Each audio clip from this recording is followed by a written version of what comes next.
O lado oculto da transição planetária. Médium Vanderlei Oliveira, pelo espírito Maria Modesto Cravo. Introdução. A humanidade tem realizado, até ao presente, incontestáveis progressos. Os homens, com a sua inteligência, chegaram a resultados que jamais haviam alcançado, sob o ponto de vista das ciências, das artes e do bem-estar material. Resta-lhes ainda um imenso progresso a realizar, o de fazerem que entre si reinem a caridade, a fraternidade, a solidariedade, que lhes assegurem o bem-estar moral. Não poderiam consegui-lo nem com as suas crenças, nem com as suas instituições antiquadas, restos de outra idade, boas para certa época, suficientes para um estado transitório, mas que, havendo dado tudo o que comportavam, seriam hoje um entrave. Já não é somente de desenvolver a inteligência, o de que os homens necessitam, mas de elevar o sentimento, e para isso faz-se preciso destruir tudo o que superexcite neles, o egoísmo e o orgulho. Allan Kardec, A Gênese, capítulo 18, item 5. Bilhões de almas no planeta, seja no corpo físico ou fora dele, clamam por esperança e paz. Esperança para que suas vidas tenham sentido e rumo.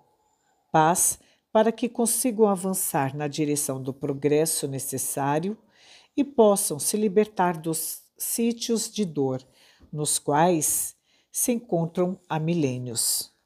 No plano astral das grandes megalópolis, ou mesmo em lugarejos desconhecidos e menos povoados ao redor do planeta Terra, encontram-se colônias de um submundo formado por esses espíritos desencarnados.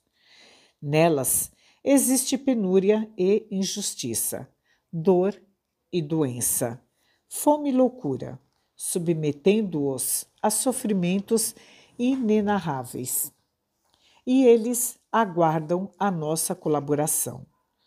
Por conta dessa carga vibratória, ignorada pelo homem mentalmente, dominado pelo materialismo, pesa sobre a economia das nações em desenvolvimento um ônus que não é apresentado nos tribunais do mundo, nem nos projetos de assistência social dos órgãos públicos que, hoje em dia, é capaz de gerar reflexos substanciais na sociedade dos encarnados.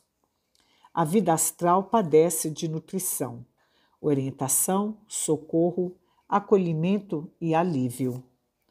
Comunidades inteiras se deslocaram no século XX por causa das inúmeras mutações sociais e das alterações ecológicas em ambos os planos da vida.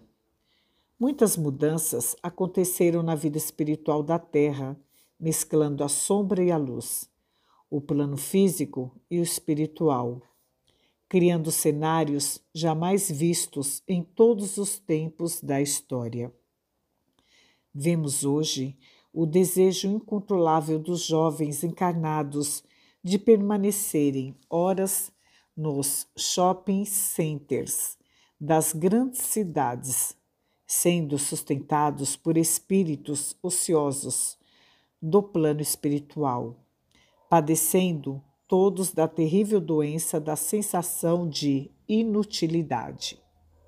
Nos lugares de diversão, onde os encarnados se embebedam de prazer e fuga, vamos encontrar formas de vida astralina, estranhas e perigosas, infestando os ambientes de vírus e bactérias, incentivando, no plano físico, a mutação de doenças desconhecidas e de difícil diagnóstico. Nos templos de qualquer religião, a luz da oração costuma enlaçar abruptamente almas em completa demência ou desespero, para que se envolvam no calor das vibrações e das palavras que lhes acalmam e lhes agasalham do frio e das intempéries mentais. Um simples restaurante de portas abertas para a rua pode tornar-se pasto de usufruto coletivo de desencarnados, atordoados pela fome e pela ganância, suplicando um pedaço de carne. A mendicância física, que é vista na porta de uma padaria, de uma loja de guloseimas ou de um ambiente comercial, não é nada comparado com a espiritual. Quem vê as cracolândias nas grandes capitais do país nem imagina os grupos de viciados que se formam no astral dos grandes centros urbanos, onde a vida acontece com os mais variados interesses escusos e onde se movimentam as ações de ganho das empresas e de organizações no plano físico. O submundo já não se comporta nas regiões subcrostais da Terra e se transpôs para as avenidas e escolas, prisões e templos, barracos e mansões, instituições e centros de lazer. O inferno literalmente se deslocou para o solo terreno. Quem vê a situação dos países subdesenvolvidos, com as pessoas comendo barro, pode ter uma noção dos quadros cruéis de dor espiritual em decorrência do fato de que na vida física avançam os casos de desperdício dos que têm em abundância. O superpovoamento é também astral, causando uma sensação de sufoco e de perda generalizada que a maioria dos homens reencarnados não identifica claramente, mas que os faz padecer todos os dias em seus pensamentos e sentimentos. Todos já são capazes de sentir o peso psíquico do planeta. O lado oculto da transição planetária é um movimento que marcha acelerado e intensamente repleto de efeitos no mundo físico. Os dois planos da vida estão tão intimamente entrelaçados que, em certos episódios, como o de 11 de setembro, fica difícil conceber se os aviões foram atirados nas Torres Gêmeas por homens ou por espíritos, tamanha identidade de propósitos e de condutas. O fundamentalismo e a política, a educação e a religião, a cultura e a arte, a guerra e a corrupção, a ganância e o desejo de domínio estão estreitamente conectados com os mais surpreendentes manifestações de falanges trevosas no mundo dos espíritos. Quaisquer frentes de serviço no bem que se abram para os serviços no submundo são como uma caravana corajosa que corta os desertos e as sombras da noite para levar água e comida, alívio e acolhimento aos padecimentos e necessidades de quantos se encontrem nessa esfera astral da Terra. Aqui no plano espiritual, a matéria que os médiuns no corpo físico podem oferecer a tais iniciativas é comparável a ouro. A energia do corpo físico é única, substancial e sem imitações. Jesus está nos umbrais da terra, conclamando operários ativos e destemidos do mundo físico para esse momento. Impossível a regeneração do planeta sem a limpeza do submundo astral, onde ainda se encontram as raízes de toda a maldade e de todos os problemas do planeta, em todos os tempos de sua história. Candidatar-se a esse gênero de serviços em favor do bem é promover-se à condição de servidores da luz em plena era da transição. É receber proteção e assistência dos mais amoráveis e dedicados cooperadores das esferas mais altas de nosso orbe. O chamado de Eurípides Barçanufo e de Isabel de Aragão soa como ecos vibratórios que tocam as fibras profundas de todos os corações e mentes abertos ao serviço de espiritualização do planeta. Quando o amor sucumbe, as trevas vencem.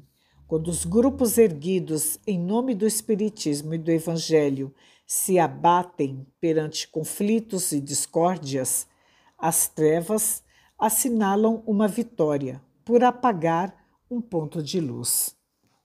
Quando o amor supera as sombras do egoísmo e do preconceito, a obra do Cristo vence e assinala mais um passo rumo à regeneração na Terra. É essa a história do Grupo Espírita Fraternidade, descrita nesta obra. Um grupo de pessoas simples, porém com a alma aberta às influências do amor.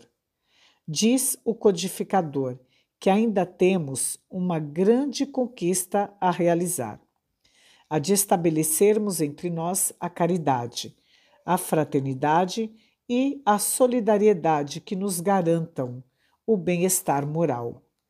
Para isso, faz-se necessário o desenvolvimento de relações honestas, autênticas e sólidas, que estimule a humildade e a fraternidade. Esse chamado para os tempos novos da regeneração solicita organizações alinhadas com a despretensão, a simplicidade e o desejo sincero de ser útil. Que as instituições sejam dirigidas pelo bom senso e não pelo autoritarismo, pelo afeto e não pelas regras. O destaque de Kardec é muito apropriado. Não necessitamos somente desenvolver a inteligência, mas sim elevar nossos sentimentos, a fim de que possamos acabar com nosso egoísmo e orgulho. Dificilmente os planos e projetos nascidos do intercâmbio sadio da humanidade se corporificarão nas atividades humanas, sem um nobre e abundante sentimento de fé. Essa fé significa, sobretudo, confiança suficiente no grupo espiritual para reconhecê-lo, em quaisquer ocasiões, como a fonte maior de força, amparo e roteiro para um caminho mais ajustado com o aprendizado no bem e a libertação de nossas consciências. Fé que signifique entrega e parceria para servir e aprender. Esse sentimento e essa conduta não florescem se não houver inteligência e conhecimento. Nos bastidores da transição, trafegam os mais dolorosos quadros de enfermidade moral, pedindo nosso auxílio. Todos podem oferecer algo pelas vias do coração. O chamado de Jesus pede nossa presença. Estendamos nossa rede de luz e socorro nesse momento tão decisivo da nossa casa planetária. Afinal de contas, ao estendermos nossas mãos a essas frentes de serviço, estamos, em verdade, abrindo nossos corações para agasalhar nossa família espiritual, formada por laços longínquos na noite dos tempos, e mergulhando na aura límpida da bondade, que é o melhor e mais eficiente escudo de proteção humana na escola terrena. Que o Senhor da vinha nos ampare os propósitos e nos segure firme nas tarefas dessa hora. Paz e esperança em nossos corações. Maria Modesto Cravo, Belo Horizonte, agosto de 2014.